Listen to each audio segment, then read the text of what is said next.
Good evening, everybody. Welcome back to Casey's Treasure Corner. Hope you're all doing well tonight. I have a pretty decent story for you tonight. Back in 2008, 2009, somewhere in there, when I first started working with a company out in Arizona representing their equipment, a client had went there and purchased a radar detection unit and a electromagnetic detection unit. And with those two pieces of equipment, which are pretty expensive, it's about $130,000 worth of gear. He took the course at the dealership, which is about 2 hours of training on each piece of equipment. This doesn't really give you a whole lot of training when you're dealing with radar. I mean, you could really get a lifetime's worth of training and still not know everything. So with that, the man takes off and takes his equipment and goes off to Greece. And he gets out to Greece, and of course he sets up this equipment on his site, and he runs it, back and forth to the T, to the letter, but he's looking at the data, and he hasn't a clue what he's looking at. So he calls a company in America, and they explain to him, well, you can send a tech out there and, teach him how to use it on site. Of course, that's going to cost some money. But he agrees to do that, and they call me up and book me a flight, and I'm off to Greece. I'd never been to Greece before at that point, so I didn't really know what to expect. A couple of flights and, stopovers, and I end up landing in a place called Thessaloniki, which is kind of up in the middle side of Greece, not near Athens, kind of more in the country. And I get off the plane, and it's a beautiful day, and, I go to the customs window, and there isn't any customs window.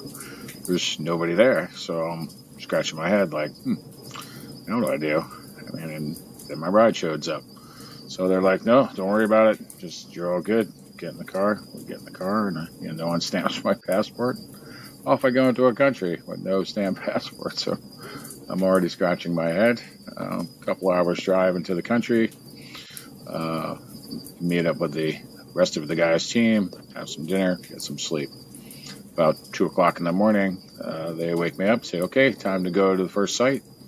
And, I did time chases, whatever. I'm a little bit out of it, but I'm not really paying attention.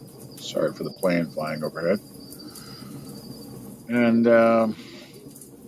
we get out in the car and we start driving to this location in the middle of the night. And I'm thinking, okay, it must be far away, and we'll get there sometime in the morning. So I try to settle into the car, and, about 15, 20 minutes later, the car stops, and we get out, and, it's in a giant, field. I'm like, what am I doing here? And all the equipment's kind of out in the middle of this field with a guy out there with a little flashlight. I mean, we are in the middle of nowhere land. And I'm like, what are we doing here? So they were assuming that there was some kind of vault or some kind of burial vault of a treasure of some sort buried in the middle of this field. And what I didn't know at the time until that very second was that it's illegal to hunt treasure in Greece. And anything under 3 feet, you have to call the government. You can't plow your fields or whatever, dig holes or do stuff like that without the government's permission and a permit. And certainly treasure hunting was a no-no. So now I'm understanding what's going on. I mean, I'm getting paid pretty good money anyway, so I'm not really caring too much. And there's a lot of these guys around. They're very well connected to all the townspeople and or, the political system. So they kind of had carte blanche to kind of do whatever they wanted, as long as, if they found anything, they'd have to share that with these people. So I ended up scanning this whole parcel of land, probably at least a good half acre of it with this radar unit. And, it's dark. It's in the middle of the night. It's a moonless night. And I'm dragging a rough terrain antenna. That's a 100 hertz antenna. It's only meant to see, a couple of feet down into the ground, just beyond that level of the 3 foot. And there was a couple of anomalies in this field, but nothing to write home about. And subsequently, I took the EM detector to see whether there was any other differential changes in the Earth's magnetic field around these objects, and there was some. But nothing, again, that would really warrant it being something other than a boulder or a big rock down there. No metallic hits that I could tell from the EM or definitely not from the radar, and the radar didn't make it look like anything that was something other than a rock. So, okay, marked all that out in the middle of the night, and the sun's starting to come up now, and they whisk me back to the apartment because I don't want anybody to see me. So, pretty much sleeping all day and working all night. So that morning we get back and sit. There's all these little boutiques, kind of shops on the side of the street where you can have coffee outside. And we ordered up some coffee in there. You know, they smoke like fishes at the time. So literally they'd smoke like 2.5 packs of cigarettes apiece. So you had to kind of avoid the cloud every time you were around them. But that night comes and we go have some dinner, and then it gets dark, probably around 7, 8 o'clock. And we get in the car, we start driving. It's a pretty long drive now. We're driving out to the seaside, from what I understand, to look at where a ship wrecked off the coast there, and supposedly was exhumed, and whatever was on that shipwreck, gold and items and pottery and stuff, all went to a museum. But accordingly, the scholar said that, there should have been more treasure on board, and there wasn't. And these guys found some markers, Spanish markers, up on the shoreline of this little peninsula that stuck out in the water, and they wanted me to take all the equipment there and go scan it. So we drove there, and we probably left around 8 o'clock at night, and didn't get there till like 2 in the morning.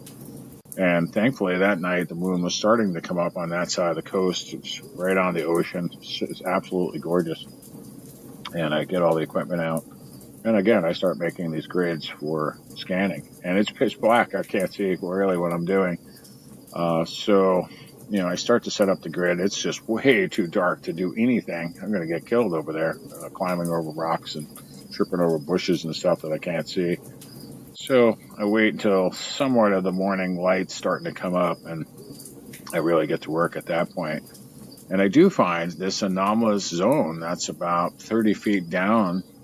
This is now switching an antenna to a deeper antenna, 75 hertz, which isn't used in the United States. It's too high of a megahertz for FCC regulation.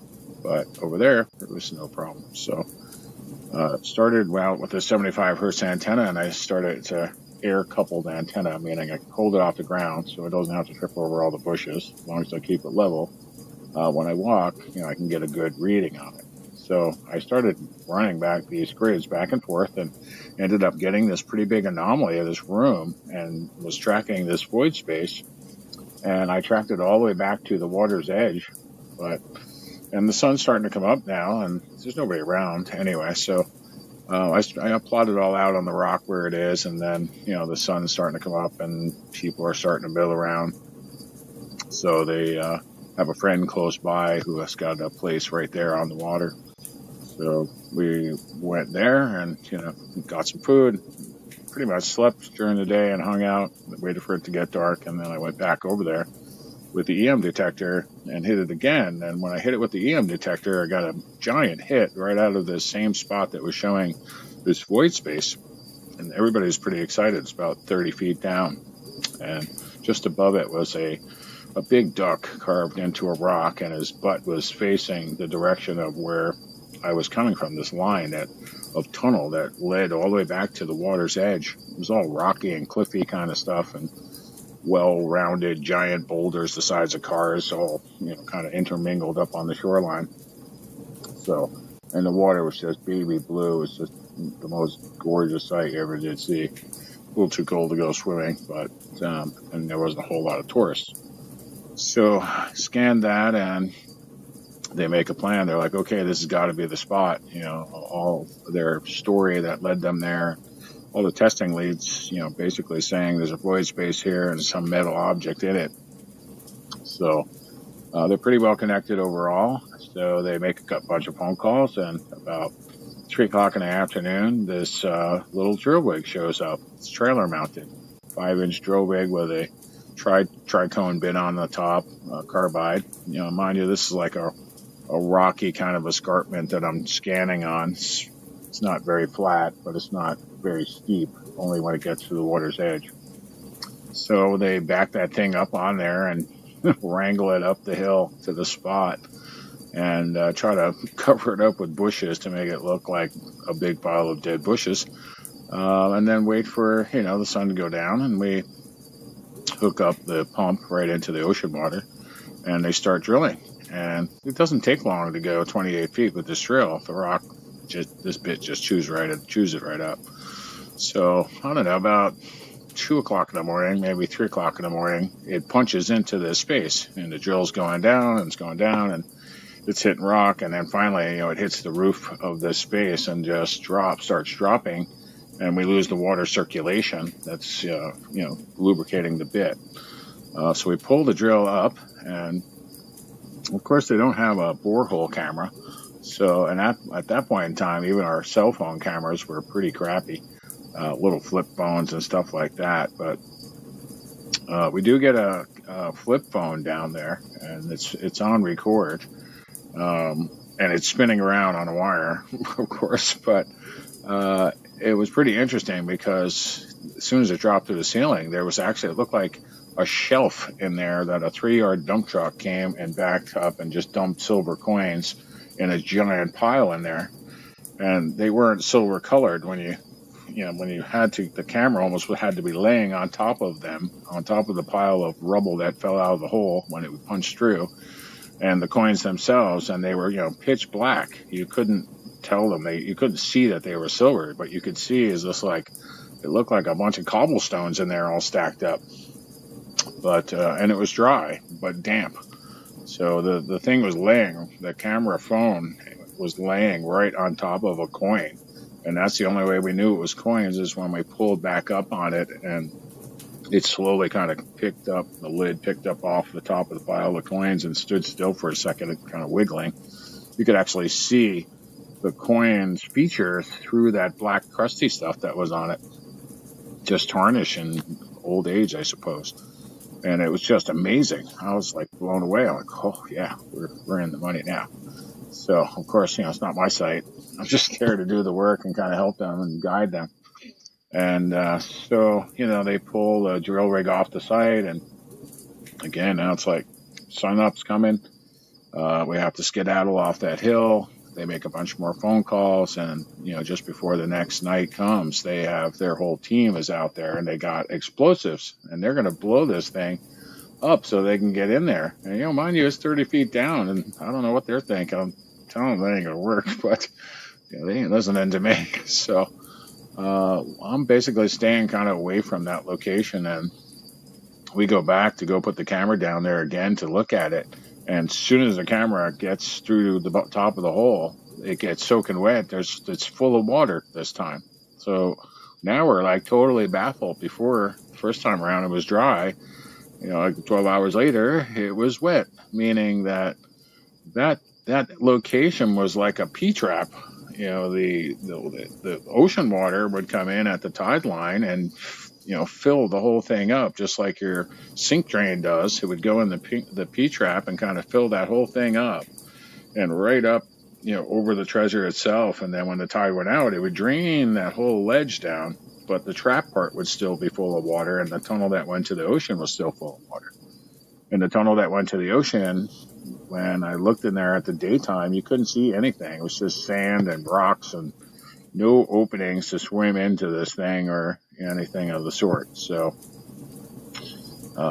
you couldn't really do anything on that end, but the water definitely was filtrating in and out. So these guys decide that they're going to drop some dynamite down there, and they're going to drop it, like they got it tied to this rope with this, I don't know, like 4 different fuses attached to each bundle of explosives that's kind of tied to this rope. And it looked like a lot of explosives to me. I'm watching this go on, and I'm like, oh my God, this is going to make a mess. And of course, yeah, they lit that thing off, and they had guys like posted out on the end of the roads, like the main roads from this little town to get out to the water. You had to get past them. And they lit that thing off, and you would have thought, a bomb exploded. The ground shook. People's car alarms went off. It cracked windows from the pressure wave of people's houses that were, pretty far away from what I understand. So Yeah, all hell broke loose. It was, once we realized that not only did it destroy the hole, and the hole that we had, it was totally gone. The rock was just pulverized all over the place, blown out shards, and a big depression in the ground now where this treasure was 30 feet down is now covered in a pile of rubble. But car alarms are going off left, right, and sideways, and lights are going on, and everybody's, panicking because the explosion was so loud that, yeah, it shook the houses and the cars for at least a half a mile away from that place. And, I laugh about it now, but I was really crapping my pants because here I am. I got into the country and, no one stamped my passport when I landed there. So technically I'm in the country illegally, digging treasure illegally. And now hanging out with a bunch of guys that got dynamite and just broke every window in a half a mile. And God only knows what kind of trouble we're going to get into. So, with that, they realized we're going to get in trouble. Excuse me.